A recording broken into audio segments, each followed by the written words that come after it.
Hey guys, welcome back. Tisha here, back with another reading of Shattered Dreams.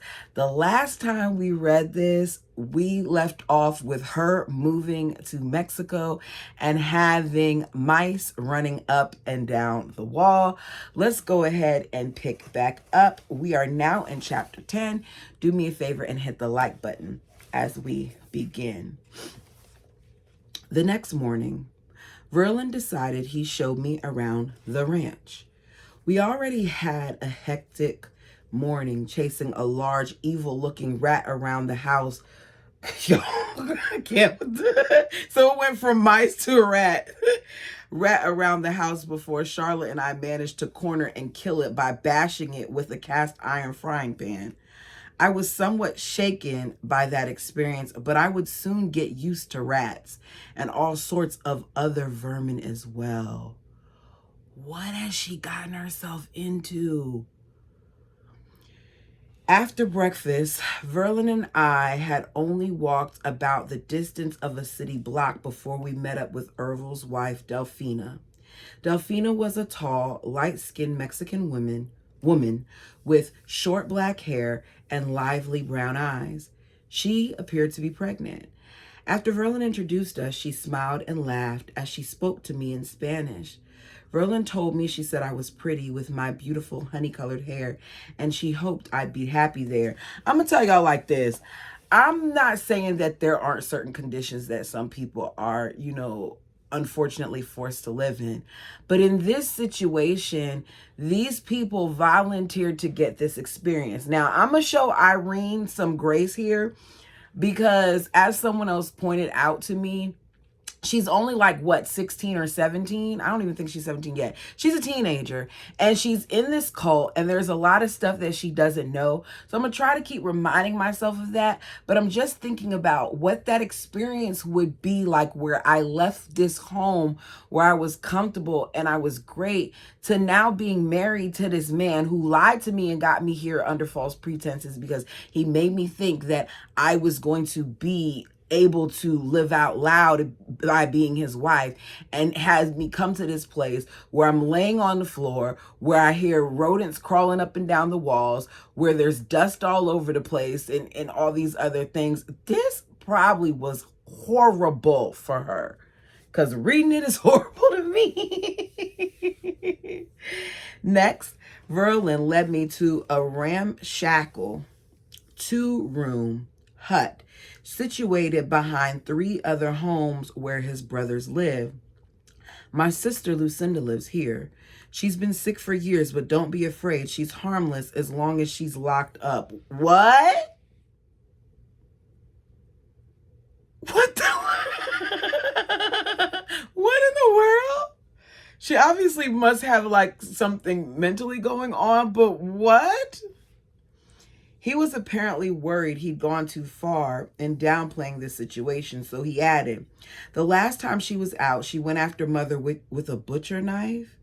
But luckily, Delphina grabbed it away before anyone was harmed. Okay, it sounds to me like she has a form of schizophrenia, because why would she just be randomly going after her mother with a knife? That's not anything that would make me feel comfortable living there. That this lady can get loose and attack somebody. When Lucinda saw us approaching, she put her arms through the wooden 2x4 bars across the window. Who's that girl? She called out, waving to us. Verlin pushed me up to the hut near the window.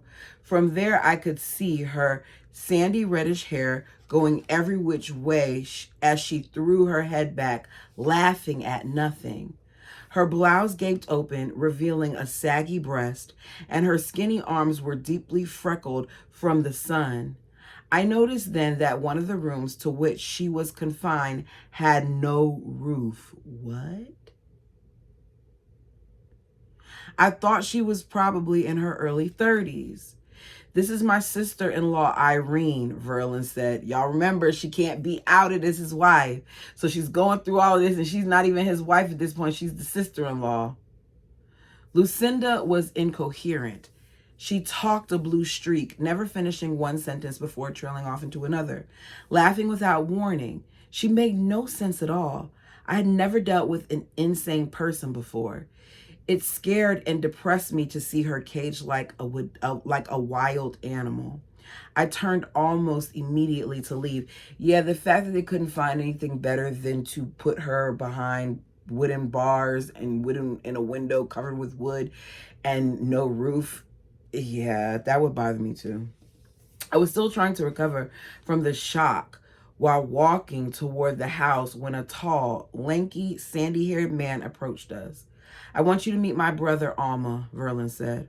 Alma was the eldest LeBaron brother to live on the Mexico ranch. Verlin and Alma shook hands, and I said hello. I stood close to Alma with my hands on my hips, waiting for him to say something, but he didn't return the greeting. I could feel his judgmental eyes scanning me up and down. Nice girls don't put their hands on their hips, he said, finally breaking his silence. What?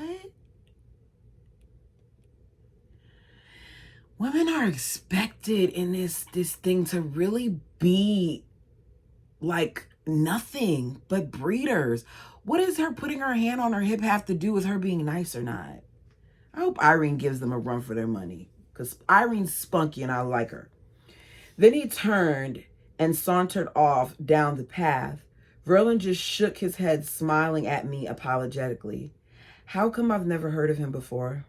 I asked, thinking that a natural history museum probably wouldn't have as many skeletons in its closet as the LeBarons did. Well, Verlin chuckled, I thought maybe I'd scare you off if I told you all the family secrets at once. This man is hiding so much stuff from her. She doesn't know what she's getting into. She has no clue what she's getting into, because we already know the LeBarons are a hot mess and they're killers. So to hear that I'm keeping some of the secrets from you because I wanted to make sure you joined, it shows that he's cunning too. Oh my goodness. My mother was right. Alarmed, I stuttered. Is he crazy too? Not really, Verlin laughed. They thought he was about 3 months ago, but only for a few days. What? What? You and I missed out on the action. Our cousin Owen, who was visiting from Canada, claimed that God was directing all his activities. He convinced his 2 wives and their children to parade nude around the ranch. Alma went along with them, climbing those hills over there across the main dirt road, and naked, they all waited for hours on their rooftop for flying saucers to arrive and take them to the heavenly realms. But when the Mexican police showed up before the spaceships did, well, Alma figured he and Owen had somehow been deceived. When Verlin saw my shock expression, he asked, "Don't hold it against him, Irene. He's repented." Verlin was trying to make light of it, but I felt my depression quickly deepening. Maybe it was a good thing after all not to tell anyone I was his second wife. I wasn't sure I wanted to be that closely associated with the LeBarons. That evening, Orville took Verlin aside. I couldn't help overhearing him ask, "Say, who's responsible for your sister-in-law?" "I am," Verlin answered. "She's here to keep Charlotte company." A broad, satisfied grin spread across Orville's chiseled features. "Well," he announced proudly, "God gave me a revelation last night. Irene is to be my second wife."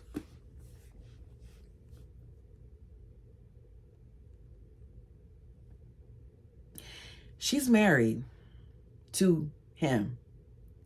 He doesn't know that she's married to him. So God told him that that's going to be his second wife, even though the brother's already married to him. I doubt that. But this is what happened in this mess. And Orville was real bad. I watched the Cult Daughters or whatever that is. And when I say that's a mess, that is a mess. Orville was horrible. Verlin's shocked tone was not at all friendly when he shot back, "Leave her alone. Orville, she's already my wife." I was just joking, Verlin, just joking. No, he wasn't, but he wasn't expecting that answer. And he got what he wanted by getting that answer because now he knows that's his wife. By bedtime that night, I knew Verlin had some serious problems. Charlotte's constant expression screamed displeasure. She'd been civil to me but had not tried to make any conversation. Verlin spent 20 minutes in her bedroom telling her goodnight. Then he finally locked the kitchen door and crawled into bed with me. He surprised me then with his incredible powers of a positive spin. Things seem to be running pretty well, all considered, he said. Really? I have 2 wives in the same house and no major fights yet. Thank God both you and Charlotte were raised with the same fundamentalist Mormon principles. I know it's hard on you, but you're so lucky to be sisters. I'm sure you'll get along fine together. He is so clueless. These two haven't even really spoken to each other, and you're talking about how great things are going? Yes, I did love Charlotte, I assured him, but the truth was I couldn't feel free with both of us living under one roof. In fact, I said I wanted a house of my own, even if it's just one room. Verlin claimed disappointment that I could even entertain such thoughts. You'll never learn to overcome your faults and jealousies if you're not faced with them on a daily basis, he lectured. Why are women expected to overcome these things while the men get to sit there and just lay with whoever they want to lay with? Because a lot of what they decide and do isn't a spiritual decision. It's just like what Ervil just tried to do. She's pretty and I want her. Or I need more wives so I can get to where I'm supposed to get, so I want her. You have to overcome your negative thoughts. Purify yourself. Don't put yourself in a position to jeopardize your salvation by indulging in your sin. Oh, cut the crap. You sin when you lie to her. Over the years, I discovered this to be the standard response of polygamous husbands, wherever their disgruntled plural wives made the demand I had. Even that night, at the start of our marriage, I thought Verlin's rebuke sounded awfully convenient. Besides, he said, getting to the crux of the matter, I can't afford another home. What money we make here is just enough for survival, not enough for selfish wants. That said, Verlin quickly changed the subject. He told me about Ervil's revelation, about how Ervil said he knew I was to be his wife and not just his sister-in-law. Yes, I heard him, I said. I couldn't help but laugh at his false revelation. I wish Verlin would shut up long enough to know me like Adam knew Eve in the biblical sense. After all, what about his duty as my husband? I playfully rubbed my toes against his bare foot, leaning against him as I stroked his neck, running my fingers through his hair. My youthful body ached with desire. Shivers ran down my spine. He didn't respond in the least, rejecting all my advances. Finally, I asked fearfully, Verlin, don't you love me at all? What am I doing wrong? Of course I love you, he whispered almost painfully. Just because we don't make love doesn't mean I don't love you. Sex shouldn't be such a big deal in our lives. You know we want to reach for the highest goals. If we want godhood, we have to keep the law of purity. I didn't want to listen to any more of his explanations, but he continued with his sermon. We have to learn to control our passions and use them only for procreation. These people are expected to only have sex in order to procreate. That's insane.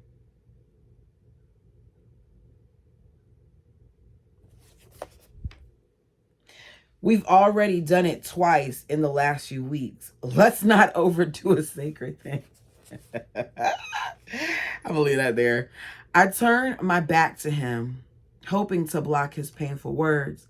I couldn't bear being rebuked for wanting love from my husband. I was screaming inside. Of course, I knew I brought some of this on by my hasty assent to the law of purity on the night we first consummated our marriage. After that first painful sexual experience, I'd have been willing to abstain altogether.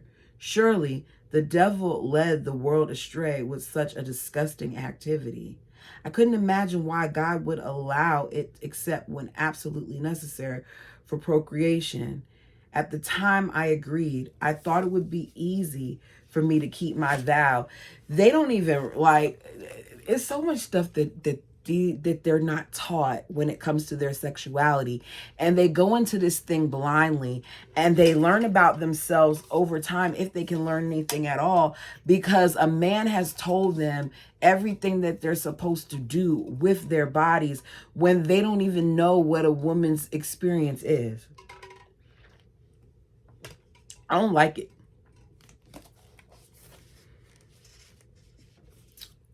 But all that was before the night Verlin spent with me at Aunt Beth's.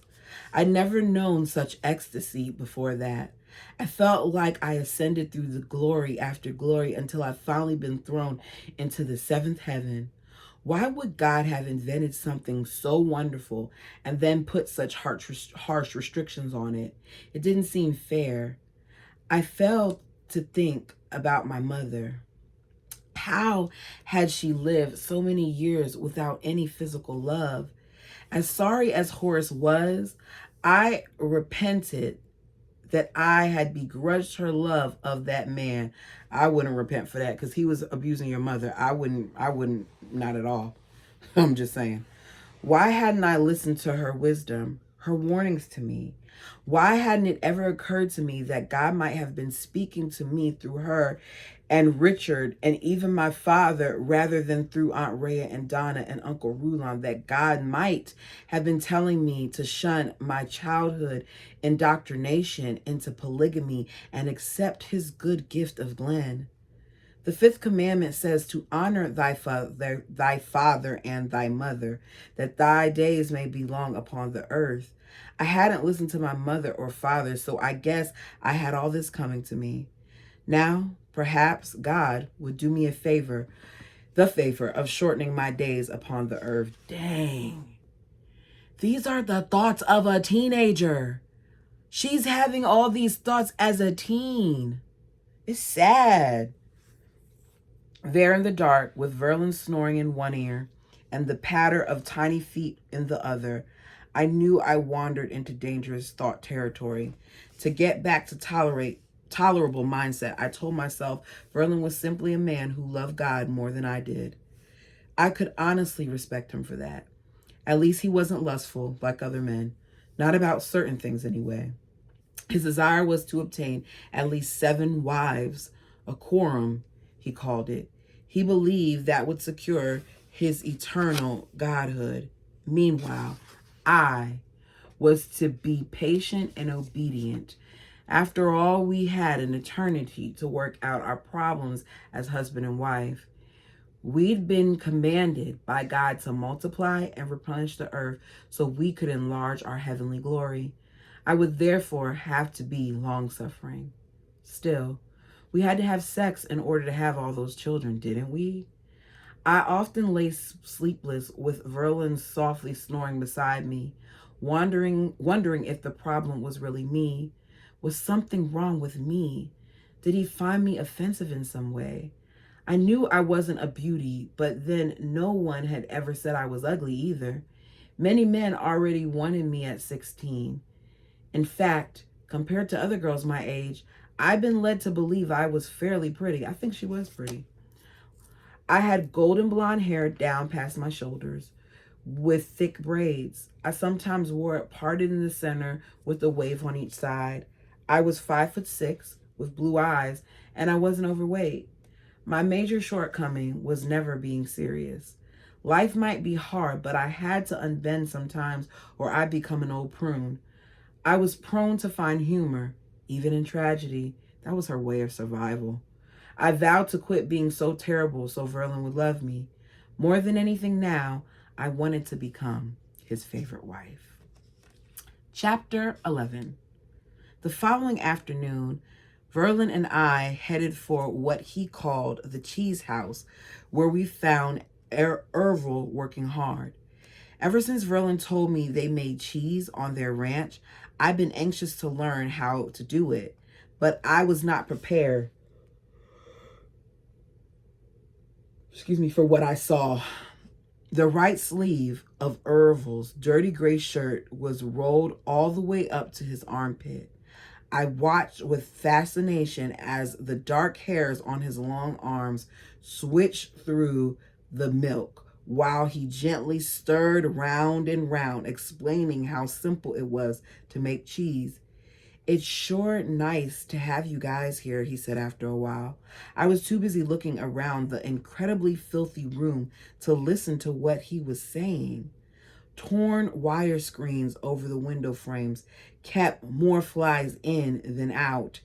Sour whey lay in puddles on the rough cement floor, the smell sickening me.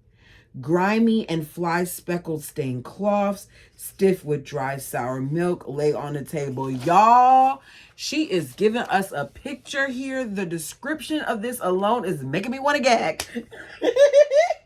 Flies are disgusting. They are. They are. And she's finding that these cloths and stuff are stained from the flies.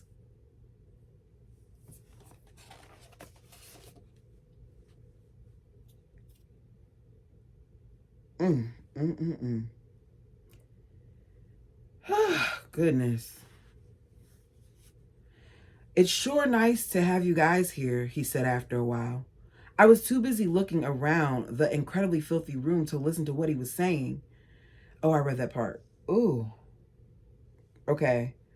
Grimy and fly-speckled straining cloths, stiff with dried sour milk, lay on the table. It seemed like 1,000 flies buzzed around the room. I was thankful neither Verlin nor Ervil could read my mind. I glanced at the mixing tub. Whey rose to the top with clots of scum. Ervil's huge hands pressed the form cords to the bottom of the large galvanized tub.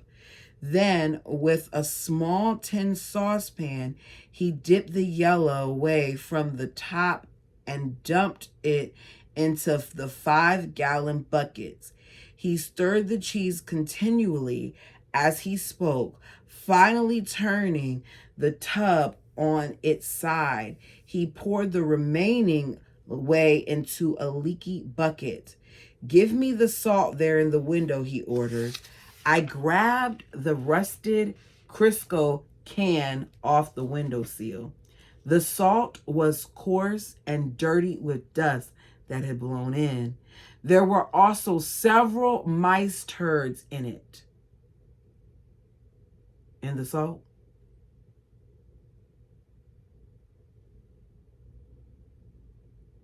I hope I never ate that cheese. Noticing my grimace, Ervil told me not to be so squeamish. Just pick them out, he said.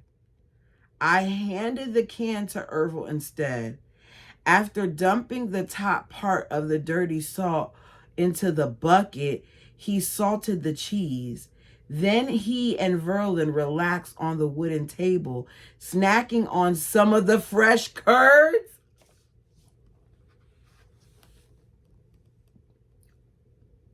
No, seriously.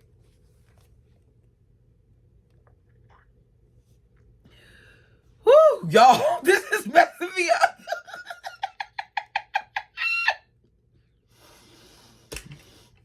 This is messing me up. They snacked on some of the fresh curds that he made. It struck me as funny. 2 big men like Little Miss Muffet with their feet propped up on a bucket eating their turds and whey. Oh, goodness. Verlin told Ervil he needed to know what he could plan on now that his family was growing. The 4 brothers who lived on the ranch, Alma, Ervil, Florin, and Verlin, Joel lived up the mountains with his Mexican wife, Magdalena, buying and selling corn, had already decided to work together and divide everything equally. This was another example of the United Order the people at Short Creek had tried to live. A Mormon version of socialism, first encouraged by Joseph Smith back in the 19th century, it required everyone's full participation. All goods, work, costs, and profits were divided evenly, at least in theory. Maybe that's why in the beginning that's what the Browns did, because of that order. This was the LeBaron brothers' plan. Ervil made it clear that our family would be obligated to take its turn making cheese. Then he added, your wives are no doubt used to higher living standards, but will still have to split the money evenly 4 ways.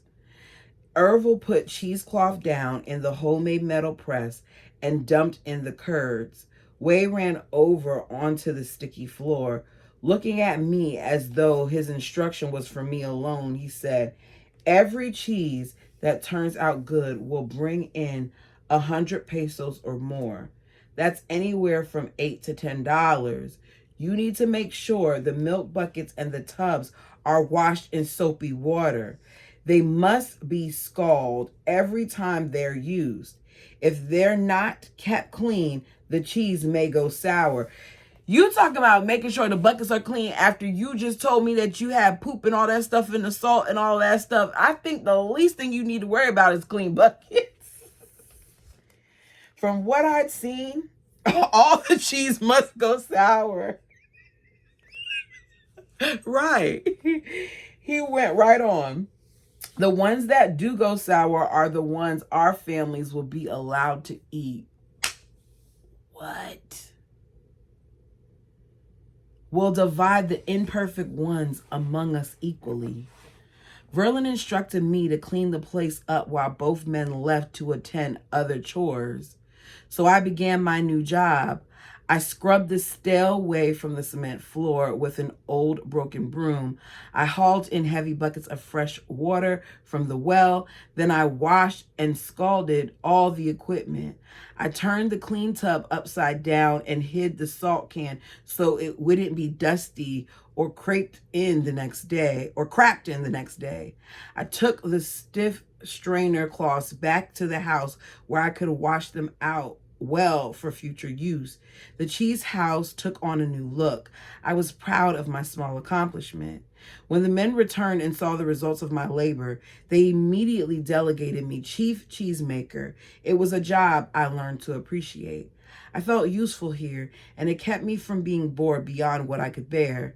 I could plop myself on the wooden table anytime I wanted and munch on fresh curds I knew were made under sanitary conditions. On Saturdays, the LeBaron brothers took turns riding the bus 12 miles to El Valle, where they would sell 3 or 4 cheese and return with salt, sugar, oil, rice, perhaps a few oranges, and various other indispensable items to be divided among the 4 families. I understood that Verlin was strapped by this arrangement, but oh, what I wouldn't have given for a place of my own. I was so desperate to live freely with my husband, I even coveted the relative sanctity of the cheese room. Verlin said he wanted to keep his wives united by us all living together, so I should never mention that subject to him again. At 23, he was 7 years my senior. I'd long been conditioned to obey my elders, but it was hard to obey my husband, whom I loved and admired as a peer. He was over 6 feet tall and blonde. His strides were so long, I often complained about not being able to keep up with him. His hands were large and calloused, and he had long, hairy arms covered by his holy garments, even in the Mexican summertime. I don't mean no harm, but I'm starting to wonder if Verlin used to stink. Because you're telling me that he had to wear these holy garments all the time. He even slept in them. You're letting me know that you had to do a lot of stuff by hand. This was in earlier days, so washing machines and all that stuff was not a thing that you had, because that would have definitely been considered a luxury. And it's just a thought that went in my head. Back to the book. Usually, a broad smile lit up his handsome face, and he could be quite charming when the mood struck him. When he was upset, his blue eyes seemed to puncture me. Though stern at times, more often he was understanding. He listened to my frequent rants and raves without ever seeming to take them to heart. When I was finished yelling at him, he would usually ask with a grin, "Are you over it now?" Because he don't care. These men just want you to obey. They don't want to hear all that other stuff.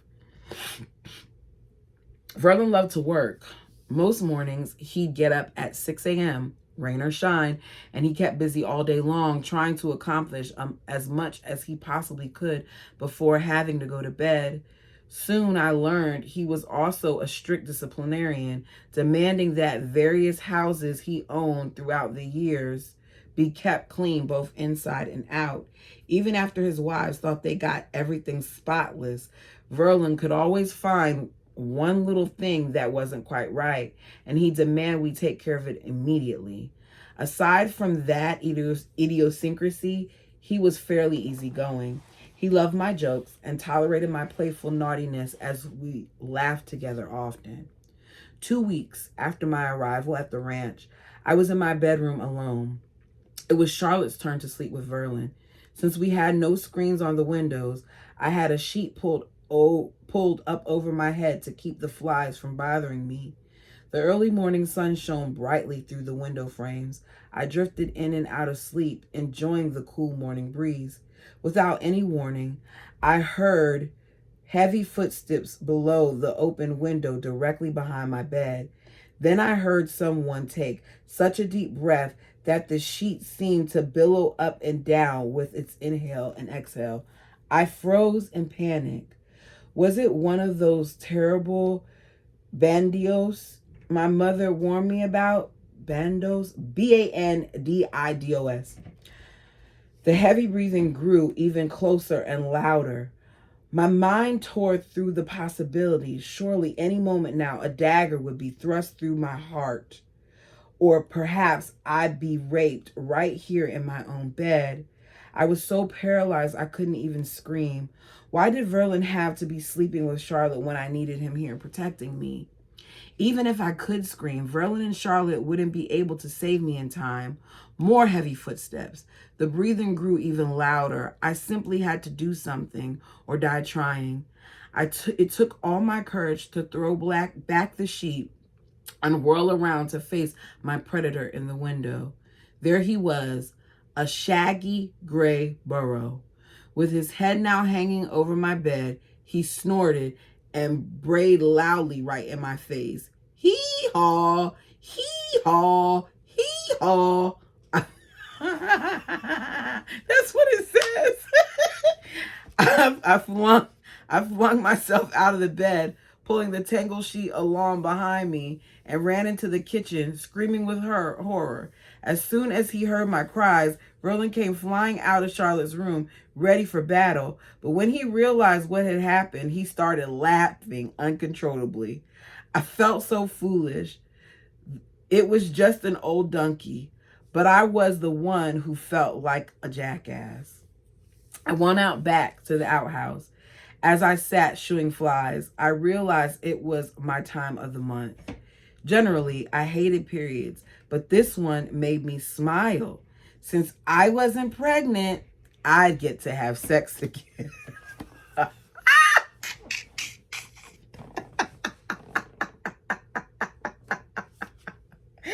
Oh, goodness. She's excited because she can have sex again because she's not pregnant. This is crazy. I didn't want to bother Verlin, but I needed products immediately. We couldn't afford toilet paper, so how would I ask him for sanitary napkins? Oh, Lord. This was the first time I ever discussed such a personal matter with a man. When I timidly informed him of my plight, he first tried to humor me. If my mother could make her own napkins, surely you can, he said. Oh, no. Oh, no. I blushed and said, let's be serious. Just stitch together soft knit rags lengthwise, and in minutes you'll solve your problem, he said. I was taken aback. He was serious. You may think you know what you're talking about, I said, but why sew them up if I'm just going to throw them away? Because rags are a luxury, he answered. You can't discard them. He enlightened me further as my jaw dropped open in disbelief.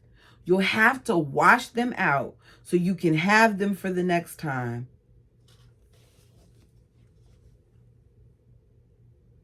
Just put me on the chamber pot. I'll be sitting there for the rest of the time. What do you mean?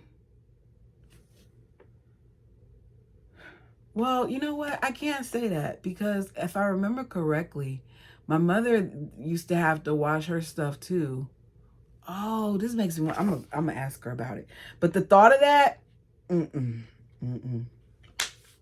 I ran into my room, locked the door, and threw myself across the foot of the bed, pouting. Soon I decided it might be more effective to pray. God, I'm willing to sacrifice, but only if you require it of me.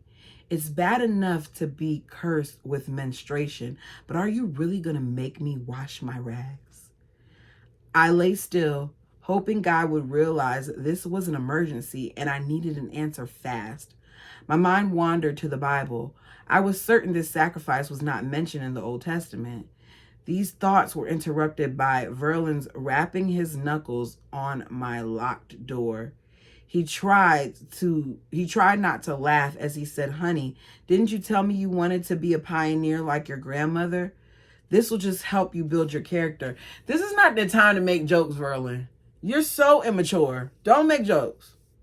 Character? Hell, I retorted. I opened the door, holding it at ajar, just enough to look out at him, and lowered my voice so Charlotte couldn't hear what I said next. I will never, ever, ever, ever wash them. What makes you so sure, Irene? He laughed. I knew the scriptures would back me up, so I declared triumphantly, because God did away with the blood sacrifice. He had no response to that. Smiling, he shrugged his shoulders and walked away. Charlotte was always civil to me, but we were never friends and never confidants. This is her sister, y'all. So if she's having this dynamic with her actual biological sister, what is her relationship going to be with the other sister wives that are added on? I continued to feel that she disapproved of my overall manner, and frankly, we now had just too much else between us to ever work through it all. We never tried. We simply stayed a respectful distance from each other, though I think I was probably a little more respectful than she was by virtue of her being older and being first. By now, I discovered Charlotte was pregnant with her second child. We still shared the same house, but I didn't feel I belonged there. I tried to fit in, but I resented Charlotte for always taking liberties I didn't feel I could take. High on that list was her habit of calling Verlin endearing names in my presence, as if she owned him. I complained about it to Verlin one night when we were alone. I told him I wasn't being given any recognition. I didn't feel I was really his wife. He tried to console and reassure me. I'm the master of this household, he said. You are both equals. You can feel free to call me whatever you want. I told him I always felt intimidated because of Charlotte's proper attitude and the fact that she married him first. There's no problem. Just speak up. Call me whatever you want, as long as it's ladylike, he chuckled. The following day, it was Charlotte's turn to do all the cooking. After dinner that evening, she placed a lemon pie on the table for dessert. This was a rare treat. Verlin smiled at me as he served himself. Then he knocked his knee against mine under the table, as though telling me it was time to speak up and test my equality. I swallowed hard and addressed him bravely. Sweetheart, would you please pass me the pie? Charlotte froze. Then, without a word, she pushed herself away from the table and ran to her room in tears, slamming the door behind her. This is going to cause a problem because he said that they're equals. He said that she could do that, but it's obvious that they aren't equals. It's obvious that he prefers Charlotte because he's always spending extra time with Charlotte to calm her down when he has to go spend the night with her and things of that nature. So let's see how this plays out. Verlin looked at me in disgust. "Now see what you've done," he said. Then he got up and went in to console her. I was furious. I felt like calling him names all night, but not endearing ones. I cleared the dishes and went off to my own room, enduring 30 minutes of sheer agony while I waited for Verlin to join me. Would he put her in her place? Would he make her understand our equality? Finally, he came to bed. I knew his silence meant trouble, but I was in hot water already, so I spoke first. "What's the matter? Can't she take it?" He chose his words carefully. "Irene, she feels bad because you called me sweetheart. That's her special name for me." He said she could call him whatever she wants to. And now you're saying you can't call me that. Why you didn't tell her that in the very beginning? This is crazy. I'm telling y'all, I couldn't do it. I could not do it. And at this point right now, I'm Team Irene. Try to understand. You'll just have to find another name she doesn't use. I blew up. Okay, let's see. She calls you honey. She calls you sweetheart. She calls you darling, dear, and sweetie. Just what names are left? Tell me, Verlin, what's left? He lowered his voice, hoping I'd do so likewise. We'll just find one that's not hers. I thought for a minute. I know. Here's one that she'll never use. I announced victoriously. It'll be different from hers, but it's the only one I'll ever use, and I will call you this forever. Good, he sighed with relief. What is it?